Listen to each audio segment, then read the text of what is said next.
आपने तो मेरे दिल की बात ही छीन ली। एक औरत बरेली के अंदर मेरे पास भी आ गई थी। वो समझ रही थी ये मौलाना भी ताबीज़ गंडे वाले हैं। वो आके कहने लगी मौलाना साहब, हमने कहा जी बोलिए, कि एक ताबीज़ दे दो। हमने कहा क्या परेशानी, क्या है प्रॉब्लम? कि मेरा शौहर मेरा कहना नहीं मानता। हमने कहा अच्छा। तो हमने कहा कि तुम क्या चाहती हो, तुम्हारे पीछे पीछे घूमे, तुम्हारा गुलाम बन जाए? तो क्या कहती है, आपने तो मेरे दिल की बात ही छीन ली। लड्डू का फूट मौलाना साहब, आपने तो मेरे दिल की बात ही छीन ली। मैंने कहा इसको मैं भी पकाऊं। मैंने कहा अच्छा तुम्हारे शौहर का नाम क्या था? तुम्हारे शौहर का क्या नाम है?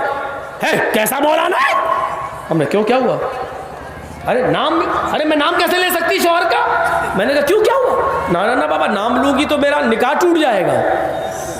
हमारे मौलाना कहते हैं, हमारी मस्जिद के इमाम साहब, बीवी अगर अपने हस्बैंड का नाम ले ले तो निकाह टूट जाता है। हमने कहा अच्छा एक बात बताओ, तुम तो चाह ही रहे हो कि छुटकारा मिल जाए। अरे छुटकारा नहीं मिल जाए ये नहीं चाह रही, मेरा बस मेरी बात मानने लगे, मेरे कहने पे चले। हमने कहा देखो तुम्हें नाम बताना पड़ेगा अपने शौहर का, जब तक नाम नहीं बताओगी तब तक ताबीज़ नहीं मिलेगा तुम्हें। क्यों? हमने कहा ताबीज़ में नाम लिखा जाएगा, जब नाम लिखा जाएगा तभी तो वो तेरा गुलाम बनेगा। अच्छा ये बात है कि हाँ। गई थोड़ी देर के बाद अपनी बच्ची को लेके आई, छोटी सी लड़की को। उसको बोलते हैं बरेली में, लड़के को बोलते हैं लला और लड़की को बोलते हैं ललो। तो लेके आई, ललो इधर आओ। क्या तेरे बाप का क्या नाम है? हमने कहा उससे क्यों पूछ रही, तुम बताओ। अरे आपको नाम ही से मतलब है ना? हाँ बता पहले ललो, तेरे बाप का क्या नाम है? उसने कहा रहमतुल्लाह। कहा यही नाम है? हमने कहा ये तो रहमतुल्लाह बता रही है कि हाँ। हमने कहा तुम नहीं लेती हो? कहा नहीं लेती हूँ। हमने कहा ये नाम तो तुम्हें लेना ही पड़ता है। कहती नहीं लेती हूँ। हमने कहा इसका मतलब तुम नमाज नहीं पढ़ती हो? कहा नमाज तो 5 टाइम की पढ़ती हूँ। हमने कहा उसमें तो नाम आता है? कहती नहीं आता। हमने कहा अरे सलाम फेरती हो कि नहीं फेरती हो? जब सलाम फेरती हो अस्सलामु अलैकुम व रहमतुल्लाह, तो आ रहा ना रहमतुल्लाह। तो कहती है कि जब सलाम फेरती हो नाम नहीं लेती हूँ। ऐसे ही बोले अस्सलामु अलैकुम रहमतुल्लाह, वो नाम जो आता वो नहीं लेती हूँ। हमने कहा उसकी जगह कुछ कहती हो? कहाँ? मैं यही कह देती हूँ अस्सलामु अलैकुम ललो के अब्बा। इधर सलाम फेरती हूँ तो इधर कह देती हूँ अस्सलामु अलैकुम ललो के अब्बा। मैं नाम नहीं लेती हूँ। और उसने इतने एहतियात से बोला कि उस वक्त तक नाम ही नहीं लिया, नाम ही नहीं लिया। मैंने कहा ये नाम नहीं लेती हूँ। हमने कहा ये तो आ रहा है उसमें, जरा सलाम फेर के देखो। कहती है अस्सलामु अलैकुम। हमने कहा उसके बाद कि नहीं ललो के अब्बा। हमसे भी कहती रही, उसके मुंह से निकला ही नहीं रहमतुल्लाह। और मैं निकलवाने के चक्कर में था, लेकिन मैं ही हार गया, वो जीत गई। ये हाल है। तो बताओ, ये सूरतें हो गई कि वो अपने गुलाम बनाना चाहती हैं। मेरी बहनों, मेरी माँ, मेरी कौम की बेटियों, शौहर को गुलाम बनाने के बाद तुम कभी कामयाब नहीं रह सकती हो। कितनी बदनसीब है वो औरत जो अपने शौहर को अपना गुलाम बनाती है और फिर गुलाम की बीवी बनकर रहती है। ये औरत के लिए कितनी बड़ी इंसल्ट की बात है। एक औरत अपने शौहर को अपनी उंगलियों के इशारे पे नचाए और ये सोचे कि मेरा गुलाम है, और पूछे किसकी बीवी है, तो फला साहब जर्जीज की बीवी।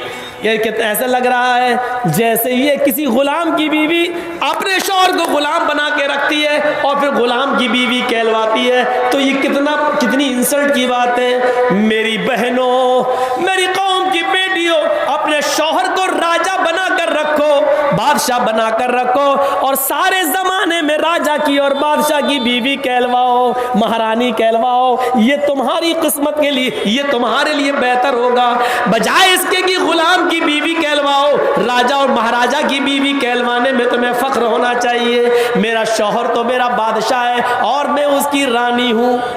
ये अच्छा है, मेरा शौहर मेरा गुलाम है और मैं उसकी नौकरानी। कैसा लगेगा? मैं उसकी बीवी हूँ। ये अजीब सी बात हो गई है। तो मेरे भाइयों, ये बातें मैंने आपके सामने रखी हैं इस एहसास के साथ कि देखिए जनाब मोहम्मद रसूलुल्लाह सल्लल्लाहु अलैहि वसल्लम का सबूत दुनिया की हर मजहबी किताबों में है, सारे नबियों ने बताया है। तुलसीदास जी ने तो संग्राम पुराण में यहाँ तक लिख दिया, यहाँ पक्षपात कुछ ना राखूं, वेद पुराण सद सद भागूं, देश अरब भरग लता सहाय, सो दियल भरम कब सुनो गुराए, राजनीति भव्य प्रीति दिखावे, आपन मद सबका समझावे, तब तक मद्दी कोया बिना महामद पार न होया, बिना महामद पार न होया तब तक मद्दी कोया। मद मानी मीठी, कोया मानी आवाज। जब तक इस दुनिया में मीठी आवाज यानी कुरान बाकी रहेगा, तुलसीदास जी कहते हैं बिना महामद पार न होया। उस वक्त कोई भी बगैर मोहम्मदुर रसूलुल्लाह के रास्ते पर चले हुए जन्नत नहीं पा सकता है, रास्ते में निजात नहीं पा सकता है। ये मंत्र का एक लाइन आज हमने लगाई है आपके सामने। हमने ये साबित करने की कोशिश की है कि इस्लाम सबका है, मोहम्मदुर रसूलुल्लाह भी सबके नबी हैं। अब हमारे तमाम भाइयों को इसी इस्लाम की तरफ और उसी नबी आखिरी पैगंबर जनाब मोहम्मदुर रसूलुल्लाह की तरफ आ जाना चाहिए। एक औरत, एक सहाबिया कहती है अल्लाह के नबी सल्लल्लाहु अलैहि वसल्लम का चेहरा अंधेरे में देखती थी तो कभी कभी अंधेरे में अल्लाह के नबी आ जाते थे, तो नबी के आ जाने के बाद मुझे ऐसा लगता था जैसे किसी ने चिराग जला दिया हो। किसी ने तो अल्लाह के नबी सल्लल्लाहु अलैहि वसल्लम के बारे में चांद और सूरज से भी तशबीह दे दी। जाबिर इब्न समुरा की रिवायत में, शमाइल तिर्मिजी में, अगरचे वो ज़ईफ है लेकिन यहां तक कह दिया था कि जाबिर इब्न समुरा ने, अय अल्लाह के नबी, आसमान पर जो चांद चमक रहा है उसको देखता हूं और आपको देखता हूं, फिर उसको देखता हूं तो आपको देखता हूं, फिर मैं इस नतीजे पे पहुंचता हूं इस चांद को भी अगर हुस्न मिला है तो वो मेरे नबी के चेहरे से मिला है, इस चांद को भी खूबसूरती मिली है तो वो मेरे नबी के चेहरे से मिली है। इतने खूबसूरत थे, इतने खूबसूरत थे, इतने खूबसूरत थे कि हजरत हसन इब्ने साबित ने नबी को देखा तो चीख उठे, वह अहसन मिन कलम तरक़त आईनी व अजमल मिन कलम तलिदिन निसाउ। आए नबी आप इतने खूबसूरत हैं, आए नबी आप इतने सुंदर हैं, वह अहसन मिन कलम तरक़त आईनी कि मेरी आंखों ने आपसे ज्यादा हसीन नहीं देखा, वह अहसन मिन कलम तरक़त आईनी, आए मोहम्मद सल्लल्लाहु अलैहि वसल्लम मेरी आंखों ने आपसे ज्यादा हसीन नहीं देखा, वो अजमल मिन कलम तलिदिन निसा, और आज तक दुनिया की किसी औरत ने आपसे ज्यादा खूबसूरत बच्चा पैदा ही नहीं किया, आपसे ज्यादा खूबसूरत बच्चा पैदा ही नहीं किया। हजरत आयशा चरखा चला रही हैं और अल्लाह के नबी अपने पैर का जूता सही कर रहे हैं, ऐसे सी रहे हैं। एक जूता कहीं से फट गया था तो सी रहे हैं। कैसा नबी, अपने जूते भी सिल ले रहे हैं, इतनी सिंपलिटी, इतनी सादगी, अपना जूता सिल रहे हैं। अचानक आयशा सिद्दीक़ा ने देखा अल्लाह के रसूल की पेशानी से, माथे से पसीना टपक रहा है, पसीने की एक बूंद ज़मीन पे टपकी, उन्होंने चरखा चलाना बंद कर दिया और देखने लगी हज़रत आयशा अल्लाह के रसूल को।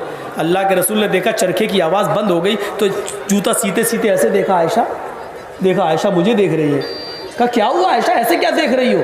हज़रत आयशा ने जवाब दिया, अय अल्लाह के रसूल, अल्लाह ने खूबसूरत तो आपको पहले ही वैसे ही बनाया था, अल्लाह ने खूबसूरत तो आपको पहले ही से बनाया, लेकिन अभी मैंने देखा आप जूता सिल रहे हैं, आपकी पेशानी पर पसीना आया है, पसीने की एक बूंद, पसीने की एक बूंद, एक कतरा अभी आपके माथे से टपकता हुआ जमीन पर गिर गया। अल्लाह के रसूल ऐसे लगा जैसे कोई हीरा, कोई मोती टूट कर जमीन पर गिरा हो। इतना खूबसूरत मंजर मैंने इससे पहले कभी नहीं देखा। अल्लाह के नबी सल्लल्लाहु अलैहि वसल्लम उठते हैं और हजरत आयशा की पेशानी का बोसा लेते हैं। आए अल्लाह के नबी, आज आप इतने खूबसूरत नजर आए कि अबू कबीर हुज़ली अगर आज जिंदा होता तो उसने अपनी महबूबा के लिए, अपनी माशूका के लिए जो शेर पढ़ा था, अपनी माशूका के लिए जो शेर पढ़ा था, आज अगर वो आपको देख लेता तो अपनी महबूबा से वो शेर छीन लेता और आपको दे देता और कहता कि मेरी महबूबा इस खूबसूरती के लायक नहीं जितने खूबसूरत जनाब मोहम्मदुर रसूलुल्लाह हैं। अल्लाह के नबी ने कहा आयशा, अबू कबीर हुज़ली ने ऐसा कौन सा शेर पढ़ा था अपनी महबूबा के लिए? अबू कबीर हुज़ली ने ऐसा कौन सा शेर पढ़ा था अपनी बीवी के लिए या अपनी माशूका के लिए? तो हजरत आयशा सिद्दीक़ा कहने लगी, अल्लाह के नबी, उसने अपनी महबूबा या माशूका के लिए जो शेर पढ़ा था वो ये था जिसका मफहूम ये था कि आए मेरी महबूबा तो इतनी खूबसूरत है, इतनी हसीन और जमील है, इतनी खूबसूरत है कि अगर तुझे किसी कमरे में बंद कर दिया जाए और चारों तरफ से अंधेरा कर दिया जाए, बारिक़त का फर्क़िल आरिज़िल मुतहल्लली, तो अंधेरे कमरे में तेरे पहुंच जाने से ऐसा लगेगा जैसे चांद चमक गया हो, पूरा कमरा रोशन हो गया हो। ऐ अल्लाह के नबी, उसने अपनी माशूका को अंधेरे कमरे में जाने के बाद रोशन कमरे से ताबीर कर दिया था कि कमरा चमक जाएगा। अगर आज वो जिंदा होता और आपको देखता तो कहता इतनी खूबसूरत तो सिर्फ जनाबे मोहम्मद रसूलुल्लाह ही है, हमारी माशूका में ये सिफत नहीं पाई जाती है। ऐ अल्लाह के रसूल, वो शेर आपसे अपनी बीवी से या माशूका से छीन कर आपको दे देता। अल्लाह के नबी ने फरमाया, अल्लाह आयशा तो मैं, आए अल्लाह आयशा को तू खुश रख जिस तरह उसने मुझे खुश किया है। मेरे भाइयों, इस तरीके से तारीफें होती थी। शौहर बीवी की कर रहा है और बीवी शौहर की कर रही है।